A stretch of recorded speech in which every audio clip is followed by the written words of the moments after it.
जो गया वो भ्रम था, जो बचा वो भगवान है। हम सभी कभी ना कभी ईश्वर से ये सवाल करते हैं, जब देना नहीं था तो दिखाया ही क्यों? पर शायद हम ये भूल जाते हैं कि भगवान हर चीज इसीलिए नहीं दिखाते कि वो हमारी हो। कुछ चीजें केवल हमें जगाने के लिए आती हैं, तोड़ में नहीं बल्कि भीतर से नया गढ़ने के लिए आती है। जो खो गया वो जरूरी नहीं कि तुम्हारा था, वो सिर्फ तुम्हारी यात्रा का एक पड़ाव था, जहां तुम्हें कुछ देखना था, कुछ समझना था और फिर आगे बढ़ जाना था। भगवान कभी तुम्हें दर्द में नहीं छोड़ते, वो तुम्हें उस ऊंचाई तक ले जाने की तैयारी करते हैं जहां तुम बिना किसी सहारे के खड़े हो सको। जो रिश्ता, जो सपना, जो मौका छिन गया, शायद वो तुम्हारी भलाई के खिलाफ था, या शायद उसका समय पूरा हो चुका था। लेकिन जो कुछ भी बचा है, जो आज भी तुम्हारे पास है, वही तुम्हारी ताकत है, वही भगवान की कृपा है। तो रो मत उस पर जो चला गया, बल्कि ध्यान लगाओ उस पर जो तुम्हारे साथ बचा रह गया है, क्योंकि वही असली है। और याद रखो, जिसने कुछ छीना है वही फिर से कुछ और बड़ा देने वाला है, अपने समय पर, अपने ढंग से। एक नजारा सावन का, हर कोना हरियाली लाया है, बूंद बूंद में शिव बसे हैं, जैसे गगन ने गाया है। हवा भी अब शीतल लगती, मन में नाद समाया है, हर हर गूंजे भीतर से, दिल ने शिव को पाया है। ना मांग रहा हूं सोने को, ना रुतबा सताया है, जिसने महादेव को पुकारा उसका भाग्य चमकाया है। ये सावन पर्व नहीं केवल, ये रुद्र की छाया है। जो भीतर जलते हैं चुपचाप, सावन उनका साया है। धतूरा चढ़ा, बेलपत्र दिया, हर पाप को मिटाया है। जो झुका है शिव के आगे, उसने स्वर्ग पाया है। मौन रहा जो इस मौसम में, उसमें रौद्र समाया है। शिव को चुप से भी पूजा जा सकता है, ये भेद यही बताया है। ना शोर चाहिए ना दिखावा, बस समर्पण लाया है। सावन उन पर भारी है जिसने खुद को हटाया है।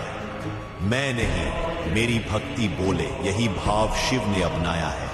हर बार जो टूटा हूं मैं, उसी बार महादेव ने उठाया। मंदिर में देखता है ना, हर कोई बेलपत्र और धतूरा लेकर खड़ा रहता है। कहते हैं शिव को धतूरा प्रिय है, पर कभी सोचा क्यों? वो फल नहीं है, ना ही मीठा प्रसाद, फिर भी हर भक्त उसे शिवलिंग पर चढ़ाता है, क्योंकि उसमें एक रहस्य छुपा है। धतूरा जहर है, वो फल नहीं, विष का प्रतीक है। और शिव कौन है?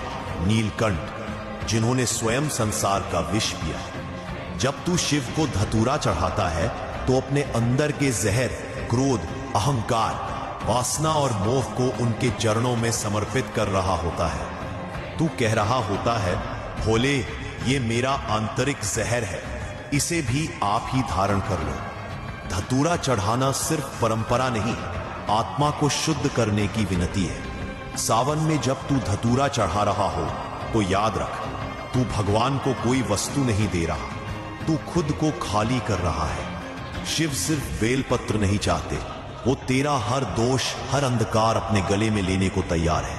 और यही है सच्ची भक्ति, जहां तू दुख नहीं छुपाता, शिव के सामने। आजकल हर कोई चाहता है मैं सबको अच्छा लगूं, मैं सबकी बात सुनूं, मैं किसी को मना ना करूं। पर सुन, हर कोई सही नहीं होता, और तू अगर हर गलत को भी सही मानता जाएगा तो खुद से ही खो जाएगा। तू सबके लिए अच्छा बनता जा रहा है, पर क्या तू खुद के लिए भी अच्छा है?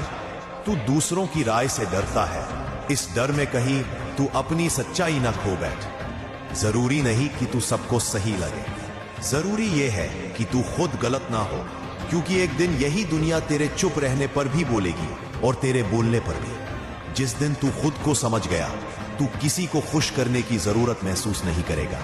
तू बस इतना देख कि तेरा रास्ता सच्चा है, तेरा मन साफ है और तेरा कर्म शिव की नजर में है। पूरी नहीं चाहिए शिव। आज लोग प्यार करते हैं पर सच्चा नहीं, सुविधाजनक। जहाँ फायदा मिले वहीं भावनाएं जगती हैं। जहाँ सामने वाला थोड़ा बदल जाए वहीं प्यार खत्म हो जाता है। पर कृष्ण कहते हैं प्रेम वो नहीं जो पाना चाहता है, प्रेम वो है जो स्वरूप बन जाता है। राधा ने कभी साथ नहीं मांगा क्योंकि उन्हें कृष्ण चाहिए थे, सिर्फ कृष्ण, किसी रूप में भी। और मीरा, उन्होंने सब त्याग दिया क्योंकि उन्हें प्रेम में मिलना नहीं, मिट जाना था। कृष्ण का ज्ञान साफ है, अगर प्रेम में शर्त है, तुलना है, अधिकार है, तो वो मोह है, प्रेम नहीं। अगर तू सच्चा प्रेम करता है तो सामने वाला तुझे पाए या ना पाए, तू उसकी भलाई चाहेगा। तेरा प्रेम उसे ऊपर उठाएगा, तोड़ेगा नहीं। आज के प्रेम में लोग कहते हैं उसने मुझे छोड़ दिया, पर कृष्ण कहते हैं जिसे तू प्रेम करता है, अगर उसकी खुशी तुझसे दूर रहकर है तो तू उसे जाने दे मुस्कुराकर। क्योंकि प्रेम में हार नहीं होती, प्रेम में तू सिर्फ मुक्त होता है। और जहाँ प्रेम बंधन बन जाए वो